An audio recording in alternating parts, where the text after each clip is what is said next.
Bear Grylls production, in association with VNFL Headline News, Vanguard Magazine, and VTV, a division of the VNFL Community Broadcasting Service. His words alone have changed foreign policy. Popes ask him for theological advice. Sam Adams named a product after him, beer. His bear hugs are hugs he gives to real bears. His beard alone has had experiences lesser men can only dream of. Cuba imports cigars from him. He is the most interesting bear in the world.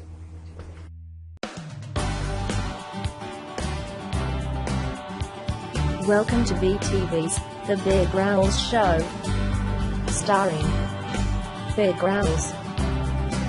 Join Bear in taking a look around the VNFL community on VTV, a division of the VNFL Communities Broadcasting Service. Today's special guest on the Bear Grylls Show, Dave Hibb, owner of the VNFL's Chicago Bears. Now, here's Bear.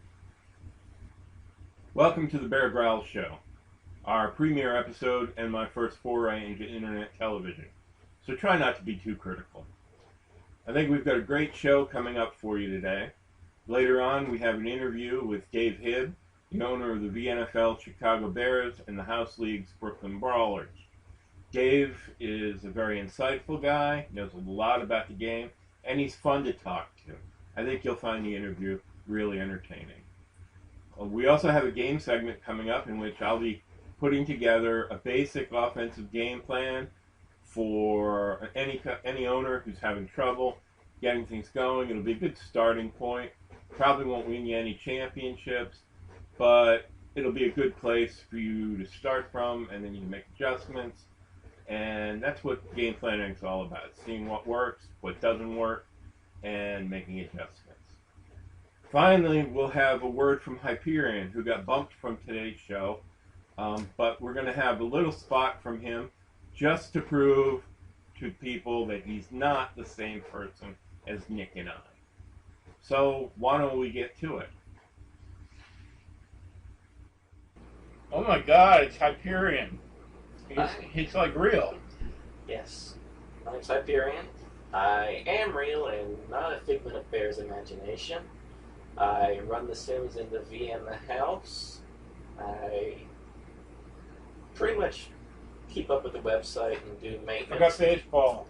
I also run the VMLB Baseball Sims, and usually any other bright ideas that Bear comes up with. When I'm not running The Sims, I pretty much am reading or trying to figure out what Bear is doing. And that's about it. That's Hyperion. Hyperion will join Bear next week for a full interview. So be sure and stay tuned to the Bear Grylls Show on VTV. Now, let's go to Bear's interview with the owner of the VNFL's Chicago Bears, Dave Hibb.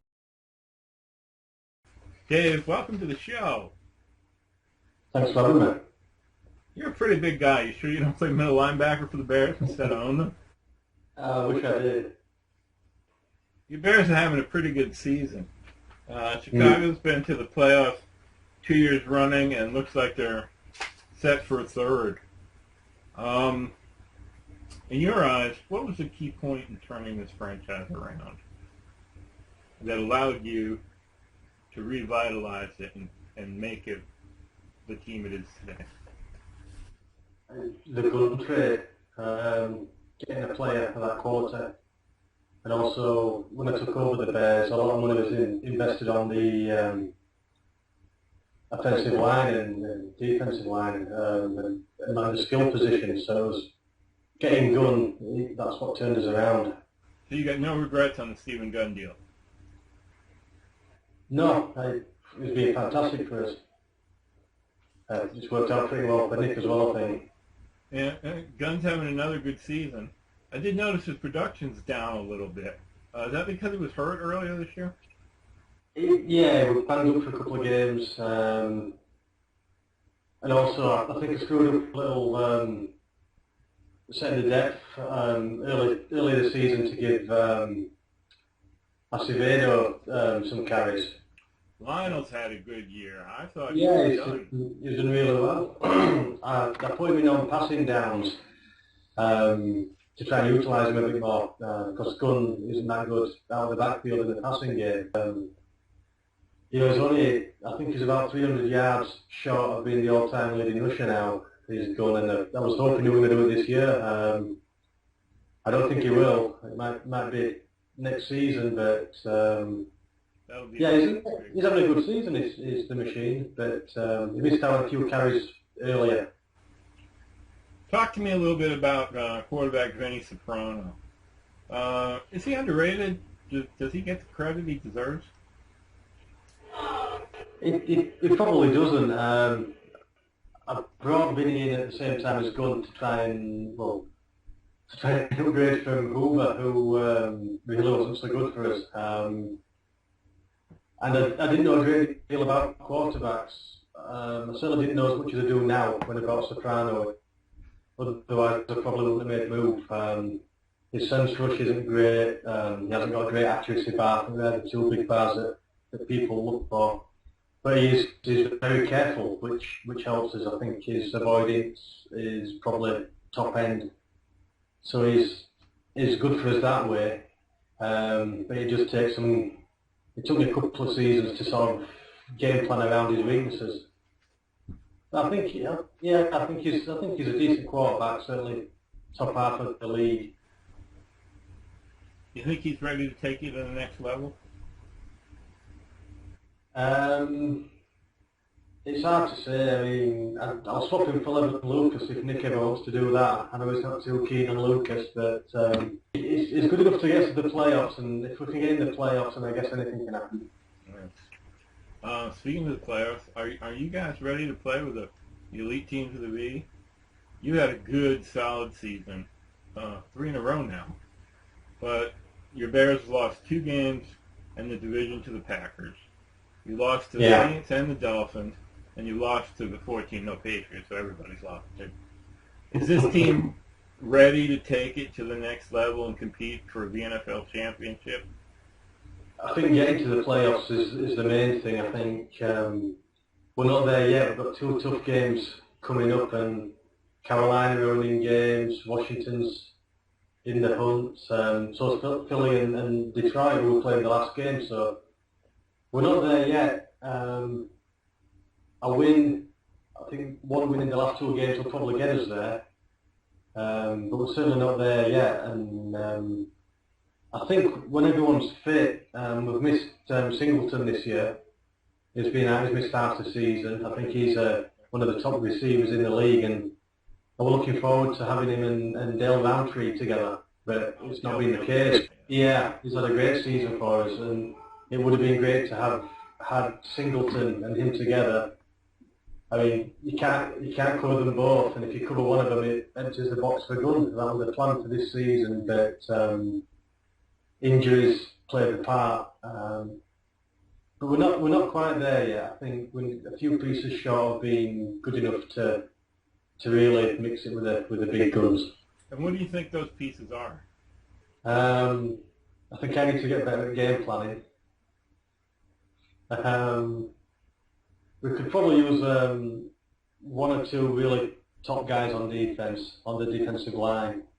Somebody who can get pressure consistently for us, and maybe a truly elite corner to partner Ayung, who we've got back there. Well, I know Ayung shut down Michael Alston when you guys played us. Yeah. Not even 1 target to Alston, and that's saying something. Mm. So you got. I think he's on our team was underrated. I know he got the second team All-Pro, but I think he's underrated as a corner. You get another corner like him, and I'm not sure anybody would be able to score on you. Yeah, that'd be nice. What are the major strengths and weaknesses of the Bears? I guess our running game's a strength. We've got a good offensive line. The passing game's not been what we wanted it to be this year, but that's down to the injuries to Soprano and Singleton. So I think our strength is on the offensive side. I think the weakness is, I don't know, I think it's our defensive line. We don't seem to get consistent pressure. And to be fair, I think apart from 2 or 3 guys, our defence is sort of journeyman players who picked up in free agency and role players rather than having a good solid defence. I think that's our weakness. Looking forward, Vinny Soprano's in his 9th season, and the Machine Gun's in his 8th. How do you plan to keep the Bears competitive for the future? I was just thinking that the other day. I mean, I guess there's 2 ways you can go. You can, when guys like that. I mean, I think Soprano's got some gas left in the tank. 8 years it's not bad for a quarterback. We tend to go on for 14 years. Gunn, we know, is coming to the end of his career, but if we can squeeze another 3 years out of him, that'd be doing great. I don't know, I guess we'll have to try and accumulate some draft picks rather than trading them away. Either that or you go down the road that Wes and the Bengals have done, where you blow it up a bit and try and reload. But we maybe should have done that in the first season I took over in Chicago, but I wanted to be competitive. I wanted to have like a rolling rebuild where you can, get 2 or 3 guys in and try and stay competitive rather than just blowing it all up. I don't know. I think we should be okay. I mean, obviously, when the machine retires, we're going to have to, whether it's running back by committee or whether we can get another top level running back in there. I think with Soprano, Singleton and Roundtree, I think they've got 4 or 5 years left in them. Defensive line's aging a little bit, but they tend to go on into the teens as well. So I think we're good to go for a few years if we can just get past Green Bay. So, yeah. So you don't think your window's going to close when Stephen Gunn retires? You think you're still going to be able to be playoff contender? Yeah, I hope so. I mean, his window's closing, like I think 2 or 3 years, and he may be gone. I think his production dropped off a little bit last year, but it's proved this year. I think his yards per carry's right up there. The last 4 or 5 games, he's torn people apart. So he's definitely back to his best, and hopefully we can get him in at the postseason and see where we go from there. What teams do you love to play? The Packers. I think I'm a sadist, but went up against Crow Flash. When I took over the Bears, I looked at our division, and no disrespect to the guys who were in there, I thought a lot of the teams were underachieving, and I thought a couple of years I could turn the Bears around and we could, take a stranglehold on the division, and then just as I'm about to do that, Crow Flash comes in and turns the Packers around, and they're a top side. I was really disappointed in the Sunday night game against them. We just didn't show up for that one. But I think the other 5 games I've had with him over the 3 years, we've all been pretty close, and win or lose, we've always been in there. We played them pretty tough. But yeah, I mean, obviously there's the historical rivalry and everything that goes with it. But yeah, it's the game I look forward to. First game I look forward to the schedule. What do you think of this quarterback, Oliver Seabury? He did pretty well in the last game against us. Yeah, he's a quarterback that should do well. Obviously, he's got the problem getting sacked. But I think Crow Flash is a good enough GM to get around that. I think he's proving that this year. What teams do you hate to play? Seattle. I think I've only played them 2 or 3 times, and I don't think I've come close. We'll be right back with more of Bear's interview in just a few moments. Swinging. There's a drive.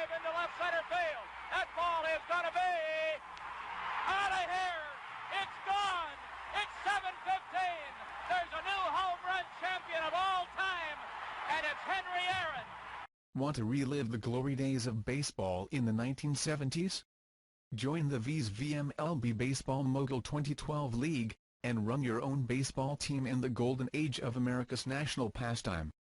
Virtual Major League Baseball, where the stars of the past meet their alternate future. Today. And Fisk will lead it off.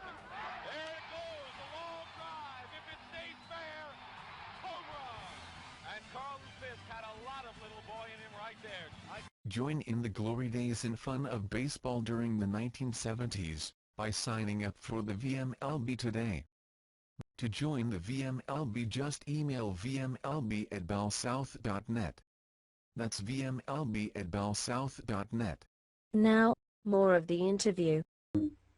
We're just about building a roster and setting the coaches to do everything else. So I looked on the internet for some resources, game plans and what have you, and I got to Front Office Central and posted. I said they're looking for game plans, and I think you replied to it with a link to the film room, and I popped over, checked it out, and I loved the website, and loved all the stuff going on about the past dynasties and the Seahawks, and I kind of kept tabs on it for a year or so. And I just thought, you know, what the hell, let's go for multiplayer and see how I do. So I signed up. There were no open teams. I had to wait a while. I got on with the brawlers first in the house. And then Jacksonville came up in the V a little bit later, and I managed to get that one. What do you think of the Hitchhiker's Guide?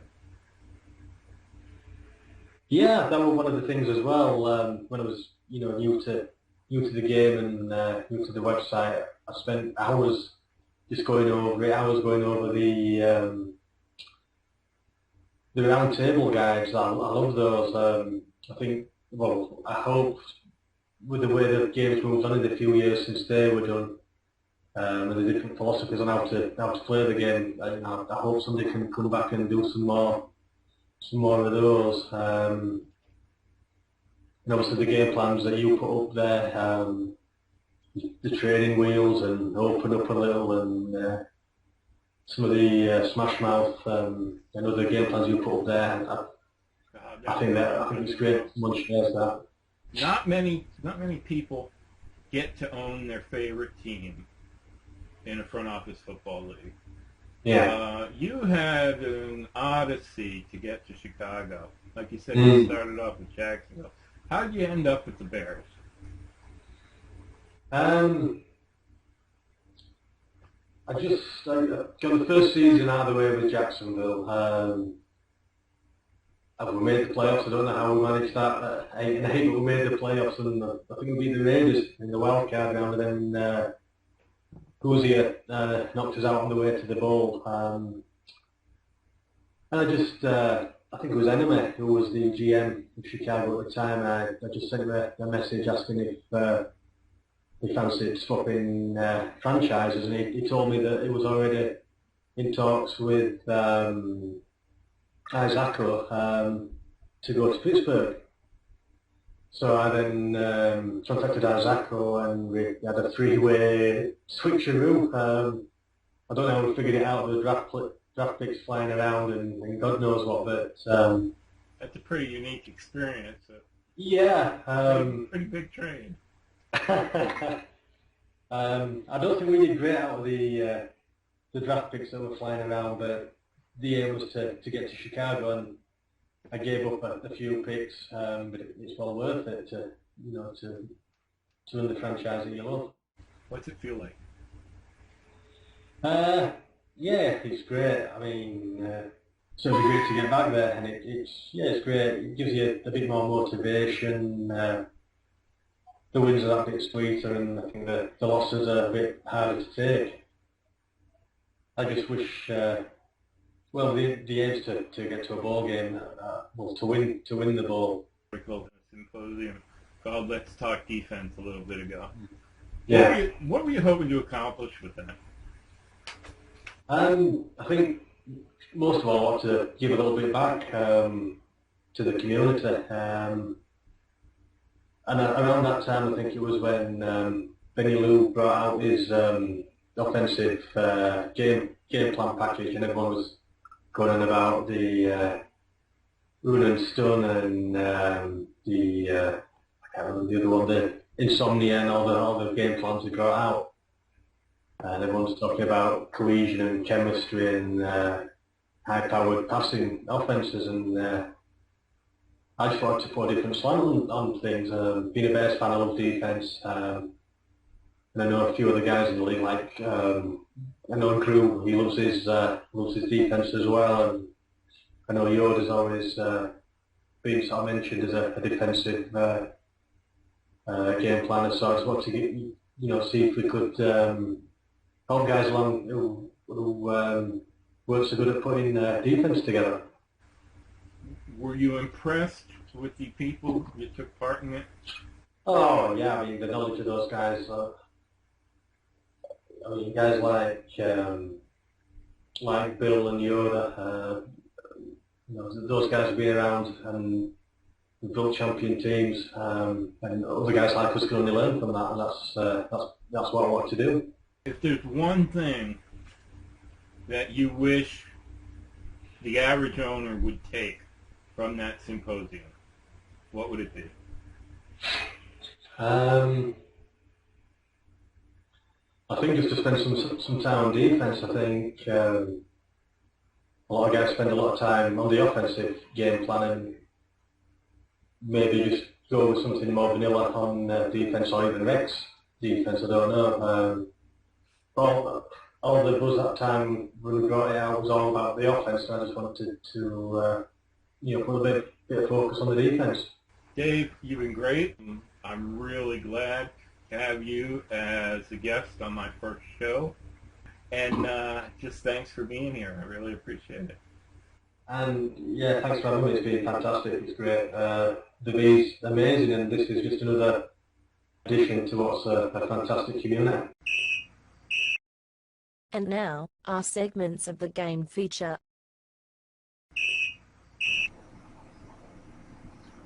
And now for our segments of the game feature.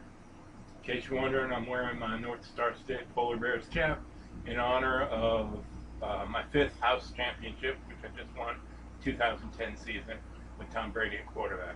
So right now for the Polar Bears, it's Drew Bledsoe 3 rings, Tom Brady 2. Come on, Tom, you can catch it, Drew. This week on Features of the Game, I want to emphasize an article written by Pat Kerwin, longtime NFL headline news journalist. In that article, Pat talked with myself and Green Bay Packers owner Crow Flag about the importance of special teams. Some might say I overemphasize special teams, but I do, in fact, think it's the most important factor in building a team and making that team successful. Whether you agree with my perspective that it's the most important factor or not, one thing is certain. It is the quickest and easiest way for you to improve your team, even in the middle of the season. In fact, it's one of the few ways during the middle of the season, aside from a drastic game plan change or a trade, in which you can improve your team during a season. So let's take a look at the quickest and easiest way to make your team better. Let's start by taking a look at training camp.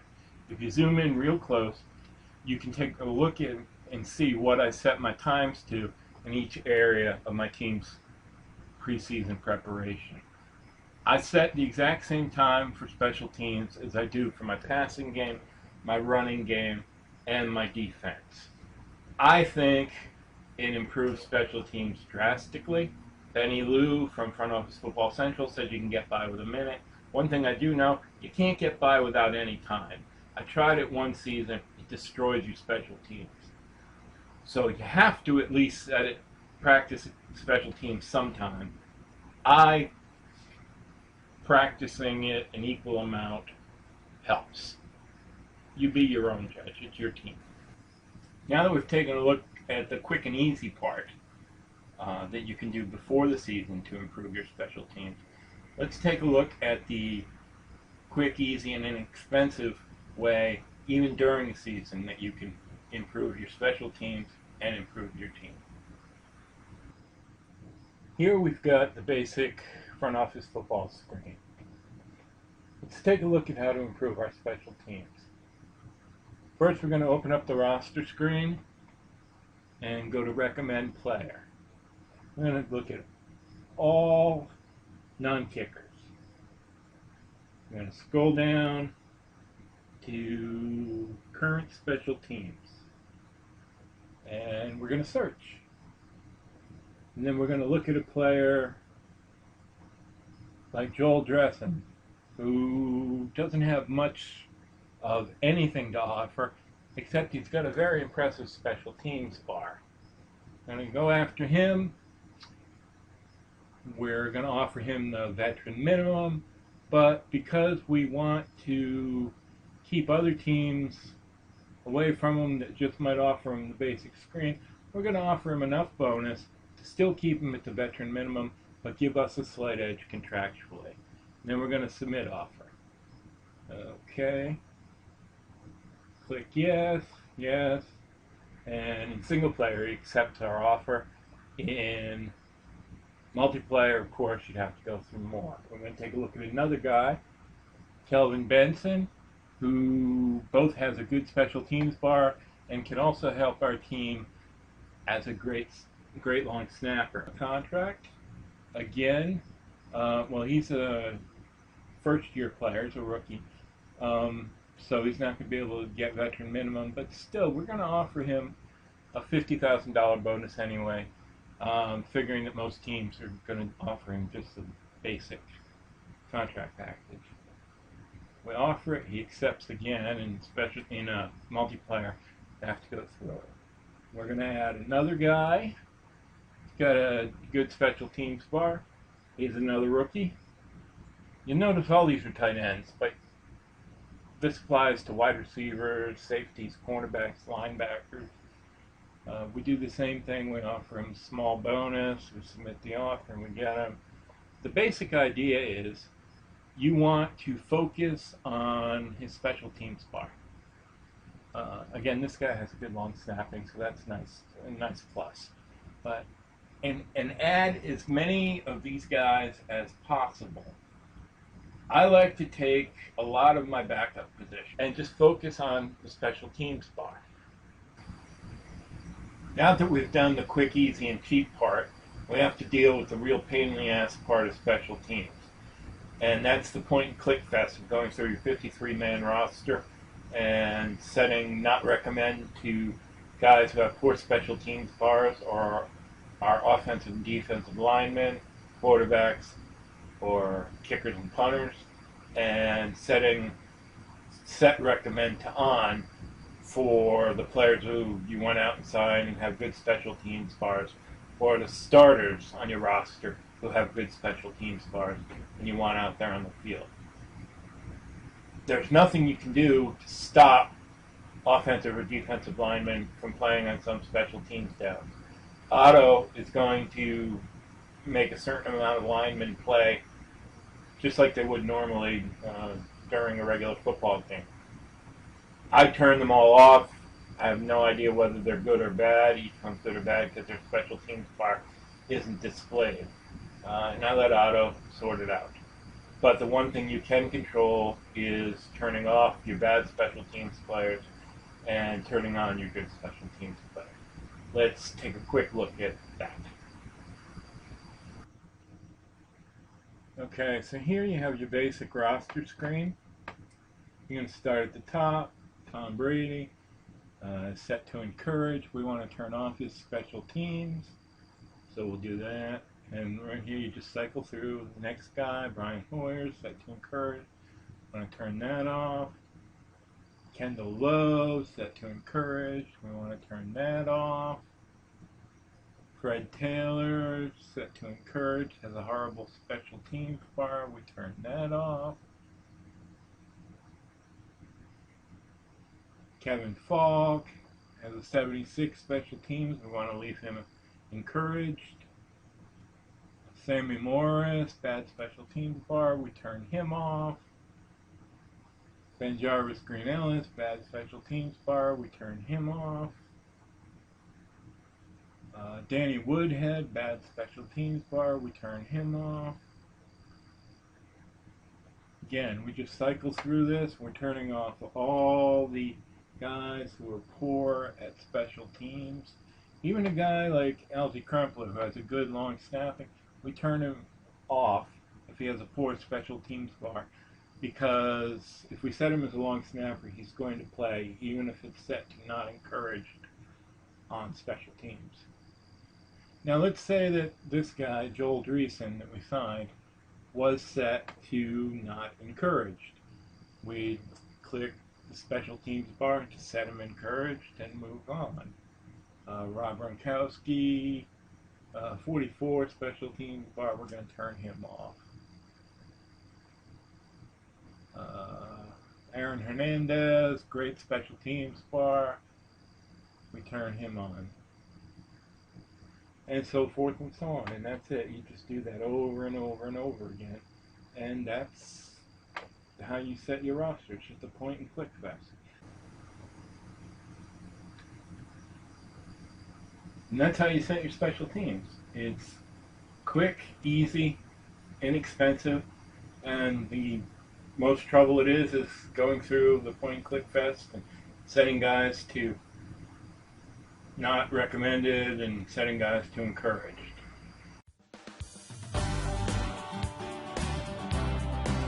That's all the time we have this week. Be sure and tune into the Bear Grylls Show next Monday on VTV.